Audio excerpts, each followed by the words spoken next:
자, 여러분들 안녕하십니까? 반갑습니다. 2020년 11월 16일 장마감 방송을 하도록 하겠습니다. HLB는 지난 금요일 대비 0.86% 상승한 94,000원에서 마감을 했습니다. 우선 우리 LB는 원래는 SITC를 기다렸습니다. SITC에서 이민요미 관련 이야기를 기다렸죠. 지난 주말까지 SITC가 개최를 했으니까요. 그랬는데 특별하게 ITI-1000 교모세포종에 관한 뉴스는 나온 게 없었습니다. 원래는 예상이 됐던 게 ITI-1000에 대해서 임상 결과가 나올 걸로 예상이 됐었는데 특별히 나온 뉴스는 없었습니다. 사실 지난번 기억하실지 모르겠지만 세계 백신 대회에서도 우리 이민유미 관련 뉴스를 기다렸었죠. 백신 관련 뉴스를 기다렸는데 그 당시 때도 기다렸던 소식은 없었고요. 이번 SITC 역시 기다렸던 소식은 없었습니다. 대신 좀 참고로 여러분들이 아셔야 되는 게 ITI-1000 교모세포종 같은 경우는 원래 목표는 올 연말에 임상 이상을 마무리하고요. 빠른 상용화를 예정을 했었습니다. 근데 지난번 IR 때 진회장 발표 내용으로 보면은 살짝 늦어질 수도 있을 것 같아요. 최대 6개월 안이라고 얘기를 했었거든요. 10월 달에 IR 했을 때는. 그래서 늦어도 아무래도 예상치는 늦어도 4월 이내에 ITI-1000에 대한 임상이 마무리가 될 것 같습니다. 그리고 사실 또 이민요미 백신도 기다리고 있는 건 사실이긴 해요. 어떻게 보면 좀 얻어 걸린 격이고 어떻게 보면 보너스 격이긴 한데 현재 글로벌적으로 가장 큰 이슈는 코로나 이슈가 맞죠. 코로나 백신 관련해서 뉴스가 나오면 참 좋았을 텐데 라는 생각이 일단 좀 들었는데 좀 안타깝긴 합니다. LB의 기술적 분석을 보시면요. 물론 너무 잘하실 겁니다. 하반 경직도 잘 만들어줬고요. 솔직히 자리도 잘 만들어줬습니다. 좀 세밀하게 보시면 요 박스권을 좀 돌파는 해야 되겠죠.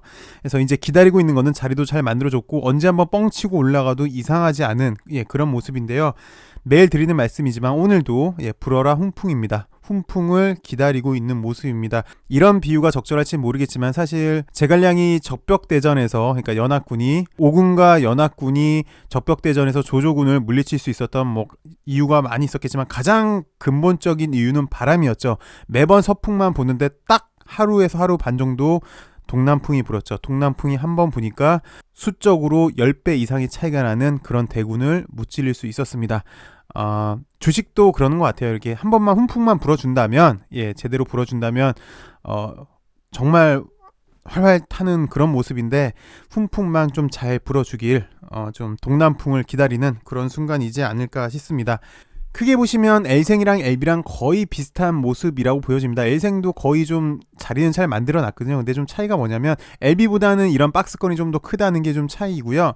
그 다음 HLB 제약이랑 넥사랑 좀 비슷한 모습인데 LG 같은 경우 보시면 이런 박스권을 사실은 좀 이탈을 했어요. 16,000원 무너지면서 요 박스권 다시 밑에 박스권에 있는데 근간인 HLB 그룹의 근간인 LB가 좀 약간 비실하다 보니까 주변 주인 글쎄요 주변주라고 표현해서 좀 그렇지만 어찌되었건 큰 줄거리는 LB라고 얘기를 하자면 LB가 좀 약간 비실하니까 형제 기업들이 약간 좀 더 하락이 좀 더 깊었던 모습이지 않았나 싶습니다. LG도 그렇고 넥사도 마찬가지인 모습이에요. 넥사도 여기 5,500원 라인을 지지를 못해주니까 살짝 좀 더 늘어진 모습. 그래서 근간인 LB가 좀 비실하니까 여기 형제 관련주들도 약간 좀 더 비실한 모습을 보여주는 것 같습니다. 넥사, LG가 그렇고요. 그 다음에 엘파는 그나마 LG랑 넥사보다는 좀 나은데 사실 그 엘파 같은 경우는 요즘 조던주들이 좀 약간 좋은데 거기에 편승 못하는 건 사실 좀 엘파 같은 경우 좀 안타깝긴 합니다. 안타까운데 그럼에도 근간인 LB가 약간 좀 비실하니까 엘파도 좀 그런 모습이지 않나 싶어요. 전반적으로 이렇게 말씀을 드린 이유가 LB가 여하튼 LB 관련주 중에 자리를 잡고 있더라. 그래서 LB의 모습에 따라 여기 관련주들도 비슷한 모습을 좀 보여주지 않을까 싶습니다. LB를 총평을 해드리자면 나름 자리는 잘 잡았으나 아직도 하나 부족한 게 있는 것 같습니다. 그게 훈풍으로 보여집니다. 훈풍이 어서 불길 기다려봅니다. 곧장 시장을 살펴보도록 하겠습니다. 보시는 게 코스닥 지수고요. 보시는 게 코스피 지수입니다. 딱 보셔도 아시겠지만 코스닥보다는 코스피가 탄력이 훨씬 더 좋죠. 2,500도 돌파를 하면서 갔습니다. 그런데 여러분이 좀 아셔야 되는 게 지수랑 종목이랑 좀 거리가 있어요. 차이가 있어요. 지수는 좋은데 종목이 약간 차이가 있고요. 그리고 종목별, 쉽게 말해서 업종별마다 차이가 뚜렷하게 납니다. 극명하게 납니다. 그 이유는 며칠 전부터 계속 말씀을 드리고 있는데요. 우선 미국에서 경기 부양책을 준비하고 있죠. 대규모 부양책일 걸로 예상이 됩니다. 그에 따라서 달러가 약세가 될 것 같고요. 달러가 약세가 되니까 외인들이 신흥국 시장을 투자를 하고요. 우리나라 역시 마찬가지고요. 신흥국 시장에서 가장 무엇을 먼저 사냐고 했더니 사이즈 큰 거, 그 나라 대표 기업인 것들을 삽니다. 그래서 오늘 같은 경우는 금요일이랑 크게 보시면 비슷합니다. 삼성전자, 하이닉스가 좋은 모습, 삼성전자 5% 정도로 오늘 갔네요. 매우 양호한 모습을 보여줬는데 오늘 좋았던 종목이 삼성전자, 하이닉스, 그 다음에 반도체 장비주가 좋았고요. 지수가 좋다 보니까 또 증권주도 좋아졌고요. 매번 드리는 말씀인데 해운운임이 올라가니까 조선주도 좀 좋아졌습니다. 특히 해운운임이 올라간다는 거는 경기 바닥 시그널로 인식을 하지 않나 조심스럽게 그렇게 예측이 돼요. 물론 지금은 코로나 치료제가 해결이 돼야 되는 건 맞는데요. 어찌되었건 이 역시 경기가 바닥을 찍었다는 소식은 나름 좀 긍정적이지 않나 싶습니다. 이후 매기가 계속해서 여타 업종으로 흘러갈 수가 있어 보입니다. 그리고 외국인들이 매수를 하면은 사이즈 가장 큰 것들을 먼저 샀다가 천천히 밑으로 내려오는 낙수 효과가 기대가 되는데 지금 당장은 보시면 좀 사이즈 큰 거 삼성전자, 하이닉스, 그다음에 자동차 쪽에 있는 것 같습니다.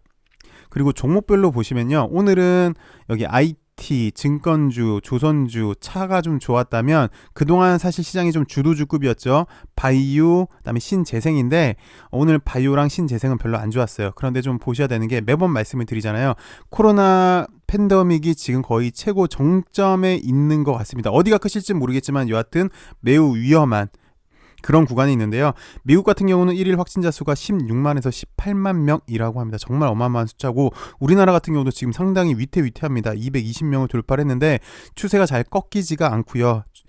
이제 12월이 좀 있으면 다가오는데 더 유행을 할지 상당히 걱정스러운 부분인데요. 잘 아시다시피 이렇게 걱정이 되면 될수록 코로나에 대한 불안감이 크면 클수록 치료제, 백신에 대한 개발이 빨라질 걸로 예상을 합니다. 그래서 트럼프 대통령도 빠른 출시의 가능성에 대해서 얘기를 했는데요. 오늘 같은 경우는 삼성전자, 그다음에 반도체 관련주들이 좀 좋았다면 시장이 순환매로 다시 바이오 쪽 그리고 신재생 쪽으로도 올 수 있지 않을까 그렇게 좀 생각이 듭니다. 어찌되었건 시장은 종목별로는 온도차가 심한 그런 시장입니다. LB를 살펴보도록 할게요. LB의 기술적 분석은 좀 전에 말씀을 드렸으니까 패스하도록 하겠고요. 사실 오늘 SITC 뉴스를 기다렸는데 그런 뉴스는 나오지 않았고요. 대신 다른 뉴스가 나왔습니다. 좀 살펴보시면 리보세라님의 약의 효능에 대해서 다시 한번 확인할 수 있었던 그런 내용인데요. 임상 2상 결과인데요. 폐암 그리고 관암입니다. 폐암은 소세포 폐암으로 2차 치료제 캄렐리주맙이랑 병용한 것을 얘기를 하는 거고요. 관암은 간세포 폐암으로 2차 치료제로 캄렐리주맙과 병용을 이야기한 건데요. 참고로 여러분이 기본 지식으로 좀 아셔야 되는 게 현재 폐암은 그렇습니다. 지난번 에스모에서 비소세포 폐암 1차 치료제로 임상 3상에서 슈퍼리얼 PFS를 입증을 받았었지요. 그리고 폐암 관련해서 리보세라니 캄렐리주맙 병용으로 비소세포 폐암 1차 치료제 임상 3상 승인 받았고요. 또 표준 치료제가 없는 야생형 비소세포 폐암 대상으로 리보세라닙이랑 비노벨린이랑 병용 임상을 하고 있습니다. 그리고 간암 같은 경우는 중국에서 간암 2차 치료제로 일단 시판 허가 신청을 한 상태고요. 조만간이지 않을까 싶어요. 조만간 승인이 나오지 않을까 싶고 잘 아시다시피 글로벌 임상 3상을 리보세라닙이랑 캄렐리주맙이랑 하고 있죠.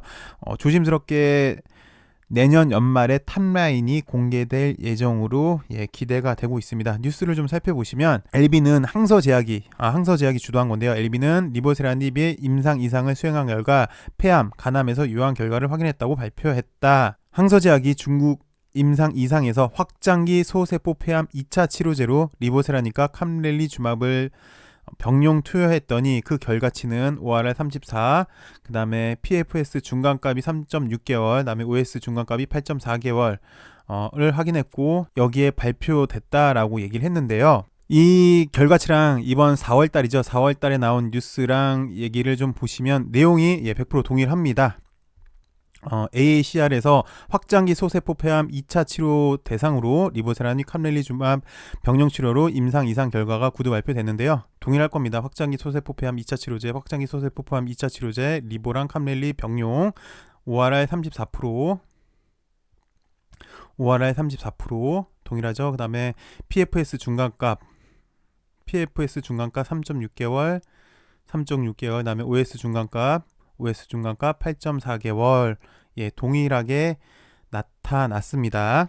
그 다음 간세포 폐암에 대한 이야기인데요. 간세포 폐암에 대한 여기 결과치는 ORR 1차 치료제 같은 경우는 ORR 이렇게 나왔고 PFS 중간값 이렇게 나왔고요. 2차 치료제는 이렇게 나왔는데 동시에 보여드릴게요. 이번에 에스모 2020 하이라이트로 논문이 선정됐잖아요. 리보세라닙이. 그러면서 그 당시 때 간세포 폐암에 대한 이야기가 있었는데 똑같습니다. 임상 이상에 대해서 1차 치료제 그리고 2차 치료제에 대해서 나왔는데 여기 1차 치료제, 2차 치료제 나와 있죠. 그래서 1차 치료제 같은 경우는 여기는 PFS가 중간값이에요. 근데 여기는 그냥 PSF 값이 6.4개월, ORR 46%. 리보세라닙 에스모 때가 좀 더 좋았고요. 그다음에 2차 치료제 같은 경우는 PFS 5.5개월 동일하네요. 그다음에 ORR 25%. 여기 에스모 때가 좀 더 좋은 모습을 보여줬습니다. 그래서 오늘 나온 뉴스를 살펴보시면 안정성은 조절 가능한 수준이었고 모두 유효한 결과가 나왔다. 1차, 2차 모두 유효한 결과가 나왔다.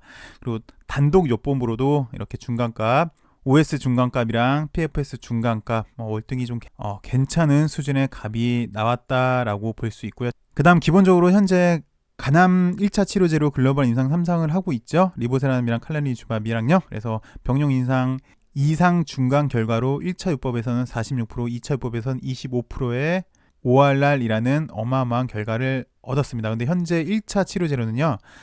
소라페닙이죠. ORR이 10% 이내여서 상당히 좀 좋은 결과가 보여져요. 그리고 간암 1차 치료제가 힘든 이유가 옵티모 같은 경우는 작년에 1차 요법에서 임상 실패했고요. 키드루다 단독 요법도 간암 2차에서 실패한 바 있고요. 대신 지난 6월에 아바스틴이랑 티센틱이랑 병용요법으로 승인을 받은 게 있죠. 간암 1차 치료제로. 근데 그 대조군이 넥사바, 좀 전에 소라페닙이었는데요. LB도 같은 기전이에요. 리보세라닙 캄렐리주맙이랑 아바스틴이랑 티센트릭. 잘 아시겠지만 아바스틴의 업그레이드된 버전이 리보세라닙이잖아요. 여기서 같은 신생혈관 억제제 아바스틴인데 리보세라닙은 일단 경구용이니까 주사제보다 훨씬 가격적인 면이나 그 다음에 복용의 편의성으로 확실한 우위 경쟁이 있고요. 요것도 참고로 간암 1차 치료제로 여러분들 아시면 좋을 것 같아서 말씀을 드렸습니다. 주가는 크게 변동 없이 이렇게 박스권의 모습을 보여주고 있는데 그래서 좀 많이 답답은 한데요. 약의 효능이 좋으니 조만간 분명히 좋은 소식 있지 않을까 조심스럽게 그렇게 생각이 되는 구간입니다. 시청해주셔서 감사하고요. 빨리 훈풍이 불길 바라면서 오늘 방송 마감하도록 하겠습니다. 좋은 하루 되세요. 내일은 더 좋은 소식으로 더 즐거운 소식으로 여러분들 찾아뵙길 바랍니다. 감사합니다.